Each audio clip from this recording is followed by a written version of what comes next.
Hello everyone, welcome to NEET bio पाठशाला। इस चैनल पर हम एनसीईआरटी के ऑल चैप्टर को topic by topic easy word में कवर करेंगे। साथ ही साथ हम हर टॉपिक के मल्टीपल चॉइस क्वेश्चन को भी कवर करेंगे जो कि प्रीवियस ईयर में पूछे गए हैं, जैसे एम्स 1 हुआ। चलिए अब हम चलते हैं क्लास 11th के एनसीईआरटी यूनिट 1 जो कि है diversity in the living world. इस चैप्टर पे जाने से पहले हम एक साइंटिस्ट का इंट्रो पढ़ेंगे जो कि अर्नस्ट मायर। वो एक फेमस बायोलॉजिस्ट थे जिनका जन्म 5 जुलाई 1904 जर्मनी में हुआ था। उन्हें एक फेमस नाम भी दिया गया था, Darwin of 20th century.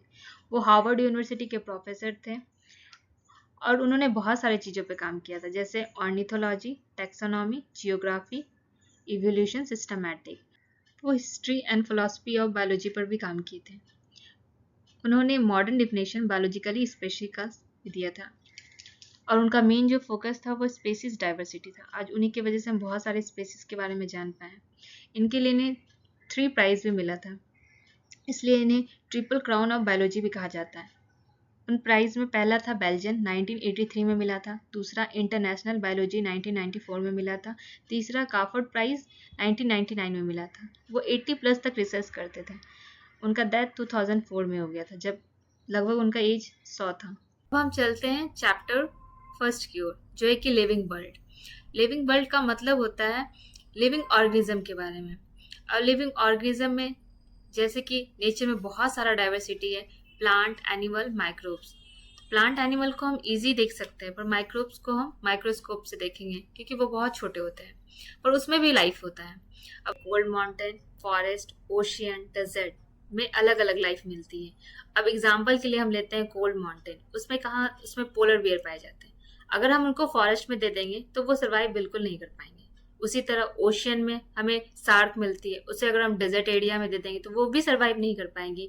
Desert में कैमल होते हैं, तो वो अपने इन्वायरमेंट के अकॉर्डिंग जो ऑर्गेनिज्म है वो अपने लाइफ को अडॉप्ट करते हैं। इसी को नेचर की सुंदरता और डाइवर्सिटी कहा जाता है। लिविंग ऑर्गेनिज्म अब एक दूसरे के साथ इंटरैक्ट भी करते हैं। अब इंटरैक्ट का हम 2 मीनिंग निकालेंगे, एक होता है कॉपरेशन, दूसरा होता है कॉन्फ्लिक्ट। अब कॉपरेशन का मतलब क्या हुआ, हम इजी वे में एक एग्जांपल लेते हैं बर्ड का। बर्ड क्या होता है, एक तरह से एक झुंड बोले तो हम इजी में बोल सकते हैं कि कम्युनिटी आती है। जैसे कि उनको अगर फूड चाहिए सर्वाइवल के लिए तो वो एक झुंड में ही जाती है और झुंड में वापस आती है, तो कहीं ना कहीं वो एक दूसरे के साथ कॉपरेट कर रही है। अब कॉन्फ्लिक्ट का हम सीधा छोटा एग्जांपल लेंगे, डियर और लायन। अब लायन को क्या है, सर्वाइव करने के लिए फूड की जरूरत है, पर डियर को ऑब्वियसली सर्वाइव करने के लिए ग्रास की जरूरत है, तो वो उससे कहीं ना कहीं बचेगा।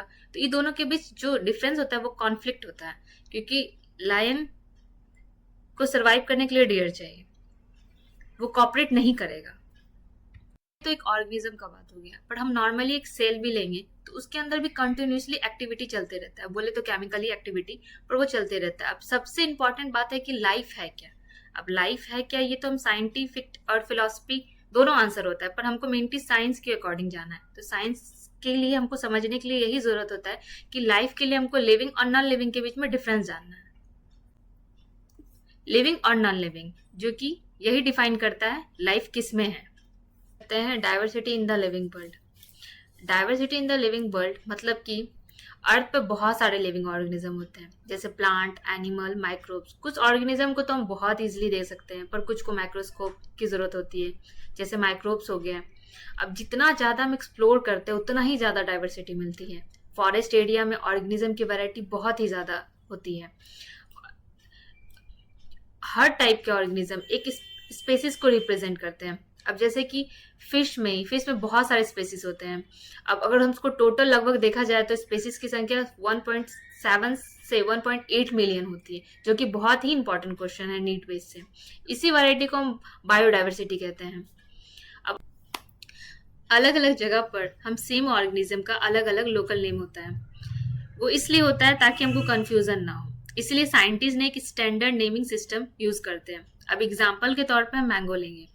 मैंगो को हम नॉर्मली अपने लोकल नेम में आम बोलते हैं, पर अदर कंट्री जैसे अमेरिका, जापान में उसको अलग नाम से बुलाया जाता है। तो इससे कंफ्यूजन ना हो इसके लिए साइंटिस्ट ने उनका नाम रखा मैंगीफेरा इंडिका, जिसकी वजह से जैसे चाहे वो इंडिया हो या जापान हो या अमेरिका हो, उसका नाम एक ही होगा, वो होगा मैंगीफेरा इंडिका। अब नोमेनक्लेचर करने के लिए हमको हर ऑर्गेनिज्म का आइडेंटिफाई करना पड़ेगा, जिसको हम आइडेंटिफिकेशन कहते हैं। इससे पहले हम पढ़े हैं आइडेंटिफिकेशन और नोमेनक्लेचर। ये तो हम ठीक है जान गए कि कैसे किया जाता है, पर साइंटिस्ट ने ना ऑर्गेनिज्म को नाम देने के लिए एक स्टैंडर्ड रूल बनाया है। अब ऑर्गेनिज्म के लिए तो रूल बनाया है। पहला रूल है जैसे कि बहुत सारे प्लांट हैं, तो प्लांट और हम एनिमल को तो मिक्स नहीं कर सकते हैं, तो इसको अलग अलग हम कैटेगरी में बांटते हैं। जैसे प्लांट के लिए हम यूज करते हैं ICBN। ICBN का मतलब होता है, इसका फुल फॉर्म भी बहुत इंपॉर्टेंट है नीट के लिए, तो इसका फुल फॉर्म होता है international code of botanical nomenclature, जिसमें जितने तरह के वैरायटी होते हैं प्लांट के वो सारे इसी में आते हैं। सेम उसी तरह एनिमल के लिए भी यूज करते हैं ICZN, मतलब international code of zoological nomenclature. इसमें जितने तरीके के एनिमल है वो इस कैटेगरी में आते हैं। इससे क्या होता है, हमको हर ऑर्गेनिज्म का एक यूनिक साइंटिफिक नाम रखना इजी होता है, और हर जितने भी दुनिया भर में सेम ऑर्गेनिज्म उसको हम सेम नाम से भी पहचान जाते हैं, जिसको बायनॉमियल नॉमेनक्लेचर कहते हैं। ये दो पार्ट में डिवाइड है, पहला जीनस, दूसरा स्पेसीज। जीनस कैरेक्टर जो है शो करता है जीन को, और स्पेसीज कैरेक्टर वैरायटी को शो करता है। और ये जो सिस्टम है वो कैरोलस लिनियस ने दिया था। अब एग्जाम्पल के तौर पे हम मैंगो को लेते हैं, उसका साइंटिफिक नाम होता है मैंगीफेरा इंडिका। मैंगीफेरा जो है वो जीन को शो करता है, जीनस को, और इंडिका है वो स्पेसीज को शो करता है। और इसको जनरली हम लैटिन लैंग्वेज में लिखते हैं, कहीं कहीं इटैलिक में भी लिखा जाता है। जीनस हमेशा कैपिटल लेटर होता है और स्पेसीज हमेशा स्मॉल लेटर होता है, और बहुत सारे बुक में इसको अंडरलाइन भी किया जाता है। जब हम किसी भी ऑर्गेनिज्म का बायोलॉजिकल नाम लिखते हैं तो साथ में हम ऑथर का भी नाम लिखते हैं शॉर्ट में। जैसे कि एग्जाम्पल के लिए हम लेते हैं मैंगीफेरा इंडिका, तो इंडिका के साथ हम साथ में लीन लिखते हैं। लीन का मतलब ही होता है कैरस लीनियस, और मैंगीफेरा जीनस को बताता है, इंडिका स्पीसीज को बताता है। डेट मीन्स कि फर्स्ट टाइम लीनियस ने डिस्क्राइब किया था। अब हम स्टडी को इजी बनाने के लिए ऑर्गेनिज्म को हम जैसे डिवाइड कर देते हैं, तो अब डिवाइड करने को ही हम प्रोसेस को हम क्लासिफिकेशन कहते हैं। अब क्लासिफिकेशन जब भी होगा किसी भी ऑर्गेनिज्म का, तो वो एक सिमिलर और बेसिक कैरेक्टर पर अरेंज होगा। जैसे एग्जांपल के लिए डॉग, कैट, मैमल, प्लांट, ये सब एक ग्रुप में आते हैं। तो डॉग को हम अगर हम सोचेंगे भी, तो डॉग का मतलब ही होता है पैर, 4 पैर। कैट का भी वही हुआ। तो हम सबको एक सिमिलर कैरेक्टर के अकॉर्डिंग पे क्लासीफाई करते हैं। अब हर ग्रुप का जो ऑर्गेनिज्म होता है उसमें कुछ कॉमन फीचर होते हैं। साइंटिफिक ग्रुप को ही हम टैक्सा कहा जाता है। अब जैसे कि प्लांट हुआ, एनिमल हुआ और मैमल्स हुआ, ये सारे टैक्सा के एग्जाम्पल हैं। अब इसी में अलग अलग taxa, different taxa level groups हो करता है। जैसे कि हम एक टैक्सानॉमी कैसे कहते हैं? टैक्सानॉमी ऑर्गेनिज्म क्लासिफिकेशन के स्टडी को कहते हैं। अगर हम क्लासिफिकेशन का स्टडी करते हैं उसको हम टैक्सानॉमी कहते हैं। टैक्सानॉमी जब भी होता है वो ऑर्गेनिज्म का, उसके लिए हमको ऑर्गेनिज्म का आइडेंटिफिकेशन करना है, नॉमेनक्लेचर करना है, क्लासिफिकेशन करना है, सारे चीज इंक्लूड होते हैं। अब क्लासिफिकेशन हम कैसे करेंगे? किसी भी ऑर्गेनिज्म का मार्फोलॉजिकली तो नहीं कर सकते स्टडी, उसके साथ साथ हमको एक्सटर्नल, इंटरनल सारा स्टडी किया जाता है। इवन सेल का स्ट्रक्चर, डेवलपमेंट भी, इकोलॉजी इन्फॉर्मेशन भी होना चाहिए। इसके अकॉर्डिंग हम उसको टैक्सानॉमी कहते हैं। अब ह्यूमन एसेट ने पहले ही ऑर्गेनिज्म को क्लासीफाई कर लिया। ह्यूमन एसेट के टाइम से ही ऑर्गेनिज्म को समझना बहुत इंटरेस्टिंग रहा, क्योंकि वो अपने अकॉर्डिंग उसको पता है फूड के लिए, शेल्टर के लिए हम कैसे ऑर्गेनिज्म को कैसे डिवाइड करेंगे। एग्जांपल के लिए हम जैसे हॉर्स को लेते हैं। हॉर्स का काम है ट्रांसपोर्ट, इधर से सामान उधर ले जाना। कॉ का काम है मिल्क का प्रोडक्शन। तो वो ऑर्गेनिज्म को ऑलरेडी बांट चुके हैं। तो ऑर्गेनिज्म के रिलेशनशिप और डाइवर्सिटी का स्टडी को हम सिस्टमेटिक कहते हैं। सिस्टमेटिक का मतलब ये होता है हम किसी ऑर्गेनिज्म को सिस्टम में अरेंज करना। अब हम पढ़ने वाले हैं टैक्सोनॉमी कैटेगरी। तो टैक्सोनॉमी कैटेगरी के लिए हमको ऑर्गेनिज्म का क्लासिफिकेशन करना पड़ता है। तो क्लासिफिकेशन कभी भी एक स्टेप में नहीं होता, वो एक सिंगल प्रोसेस नहीं है। इवन कि वो डिफरेंट हेरिकी भी नहीं, वो बहुत सारे स्टेप में जाके पूरा होता है, जो कि हर स्टेप एक टैक्सोनॉमी कैटेगरी कहलाता है। ओवरऑल हम बोल सकते हैं कि टैक्सोनॉमी अरेंजमेंट को ही हम टैक्सोनॉमी कैटेगरी बोलते हैं, और सभी टैक्सोनॉमी कैटेगरी मिलकर टैक्सोनॉमी हेरिकी बनाता है। हेरिकी का मतलब होता है एक सीक्वेंस, कोई भी चीज एक सीक्वेंस में आने को ही हम टैक्सोनॉमी हेरिकी बोलते हैं। अब जितना भी कैटेगरी है वो सब रेफर करता है कि यूनिट ऑफ सेल। हर कैटेगरी क्लासिफिकेशन करके एक रैंक रिप्रेजेंट करता है, जिसको कॉमन टर्म दिया गया है टैक्सा। टैक्सा जो होता है वो प्लूरल वर्ड होता है, और टैक्सोन वही सिंगुलर वर्ड होता है। तो अब हम एग्जाम्पल के लिए हम लेते हैं इंसेक्ट। तो इंसेक्ट का हम सिर्फ मार्फोलॉजिकली फीचर्स देख के हम उसको नहीं डिवाइड कर सकते, साथ में उसका बायोलॉजिकली फीचर्स भी देखना पड़ता है। तो कॉमन फीचर हम देखते हैं उसका, जैसे 3 पेयर्स ऑफ जॉइंट लेग, तो अब उसके अकॉर्डिंग हम उसको डिवाइड करते हैं, जैसे कि किंगडम हुआ, फाइलम हुआ, डिवीजन हुआ, क्लास हुआ, ऑर्डर हुआ, फैमिली, जीनस एंड स्पेसीज, ये सब टैक्सोनॉमी कैटेगरी में आते हैं और इस सबको आगे हम और डिटेल से पढ़ेंगे। पर ये वो सबसे लोएस्ट टैक्सोनॉमी कैटेगरी होता है और हमको ऑर्गेनिज्म का क्लासीफाई जो होता है करने से हमको ये हेल्प मिलता है ना कि हम इजी बता सकते हैं उसको कि उसमें क्या सिमिलरिटी है, क्या डिफरेंस है। पहला ही कैटेगरी है टैक्सोनॉमी कैटेगरी है जो स्पेसीज। तो स्पेसीज सबसे लोएस्ट कैटेगरी होता है और वो टैक्सोनॉमी का बेसिक यूनिट है। और स्पेसीज का मेनली टाइप दिया जाता है सब स्पेसीज और वैरायटी। सब स्पेसीज में प्लांट आता है, वैरायटी में एनिमल आता है, पर इसको हम डिटेल में नहीं पढ़ेंगे, हम मेनली स्पेसीज को डिटेल में पढ़ेंगे कि स्पेसीज है क्या।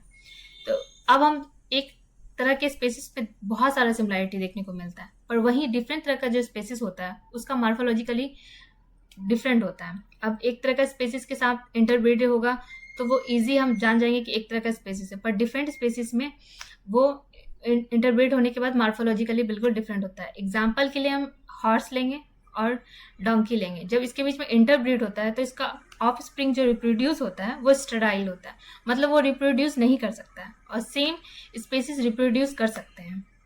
अब उसी तरह इसमें जो एग्जाम्पल दिया गया है, पहला एग्जाम्पल है मैंगीफेरा इंडिका, सेलोनियम, टिब्रोसियम, पैंथ्रालियो।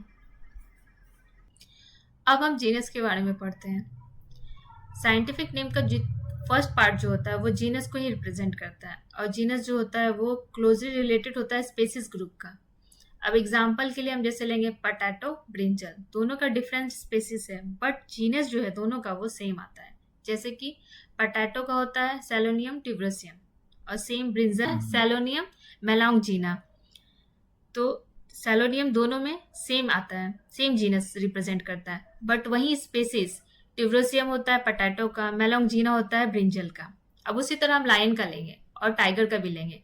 तो लायन का भी साइंटिफिक नेम होता है पैंथरा लियो और टाइगर को होता है पैंथरा टिग्रस। तो पैंथरा जो होता है वो जीनस रिप्रेजेंट कर रहा है, इसमें भी जीनस सेम आता है और स्पेसीज बिल्कुल डिफरेंट हो जाता है। फिर उसी तरह ह्यूमन का भी हम लेंगे तो ह्यूमन के स्पेसीज को हम ह्यूमन सैपियंस बोलते हैं। तो होमो है वो जीन को रिप्रेजेंट करता है, जीनस को रिप्रेजेंट करता है होमो, और सैपियंस जो है वो स्पेसीज को रिप्रेजेंट करता है।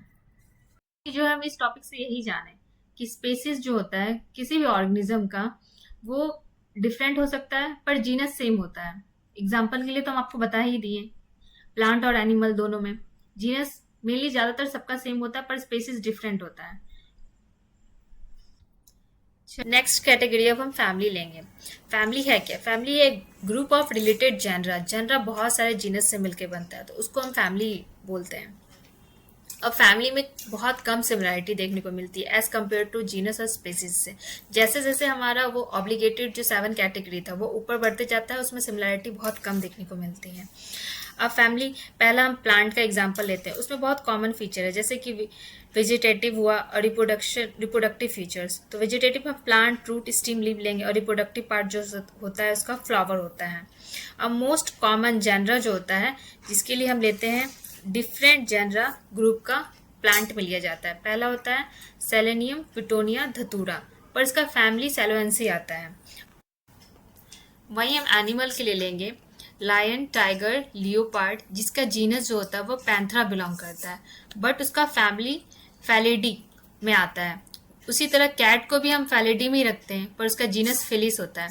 अब उसी तरह हम कैट और डॉग में बहुत सारे सिमिलरिटी देखे हैं बट उसका जो फैमिली होता है वो बिल्कुल डिफरेंट होता है। कैट के लिए हम फैलिडी में रखे हैं उसको, फैमिली को, और डॉग को हम कैनेडी में रखे हैं। अब हम पढ़ेंगे ऑर्डर के बारे में जो कि एक लेवल ऊपर होता है और वो रिलेटेड होता है फैमिली से बट उसमें सिमिलरिटी बहुत कम होता है फैमिली से, और वो टैक्सोनॉमी कैटेगरी का हायर होता है।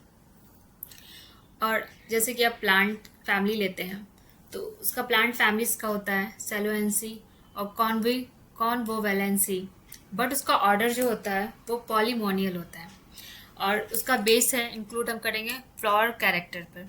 और वहीं एनिमल को अगर हम लेंगे तो उसका ऑर्डर होता है कार्निवोरस, जिसमें कि फैलियट और कैनेडी दोनों फैमिली आते हैं, मतलब कैट और डॉग दोनों। कैटेगरी हम पढ़ेंगे क्लास। क्लास का मतलब ये होता है क्लासिफिकेशन, और वो बहुत सारे ऑर्डर से मिलकर बनता है। अब एग्जाम्पल के लिए हम लेंगे प्राइमेट्स, जिसमें आता है मंकी, गोरिल्ला, जिवन। और वहीं दूसरा क्लास हुआ कार्निवोरस, जिसमें टाइगर, कैट और डॉग आता है। दोनों अलग अलग ऑर्डर होता है, लेकिन उसका क्लास जो होता है वो मेमेलिया ही रखा जाता है। अब हम नेक्स्ट कैटेगरी फाइलम पढ़ेंगे। जैसे बहुत सारा ऑर्डर मिलकर क्लास बनता है, वैसे ही बहुत सारा क्लासेस मिलकर फाइलम बनते हैं। अब एग्जाम्पल के लिए हम लेंगे फिश, एम्फीबियन, रेप्टाइल, बर्ड्स और मैमल्स। इस सब का फाइलम कोर्डाटा में आता है, और ये नेक्स्ट हायर कैटेगरी होता है फाइलम। कुछ कॉमन फीचर भी देखेंगे हम कोर्डाटा ऑर्गेनिज्म के लिए, जैसे कि नोटोकॉर्ड्स प्रेजेंट होता है उसमें, और ड्रॉसल हॉलो होते हैं। तो ये सब आगे पढ़ेंगे हम डिटेल में। और प्लांट को जनरली जो है वो डिवीजन में रखा जाता है। किंगडम, जो कि सबसे हाईएस्ट टैक्सोनॉमी कैटेगरी होता है, इसमें सारे एनिमल को रखा जाता है। एनिमल के लिए हम एनिमेलिया इंक्लूड करते हैं, और प्लांट के लिए हम प्लांटिया यूज करते हैं। अब इसी में हम पढ़ेंगे टैक्सोनॉमी हैरिकी। वो हमेशा असेंडिंग ऑर्डर में होता है, मतलब स्मॉलेस्ट से लार्जेस्ट। ये हम आगे पढ़ चुके हैं, species, genus, family, order, class, phylum, division, kingdom. नीचे वाले जितने भी कैटेगरी होते हैं उसमें कॉमन फीचर ज्यादा देखा जाता है। अब जैसे जैसे वो हाईएस्ट कैटेगरी, सिमिलैरिटी उसमें कम देखने को मिलता है, क्लासिफिकेशन भी बहुत कॉम्प्लेक्स होते जाता है।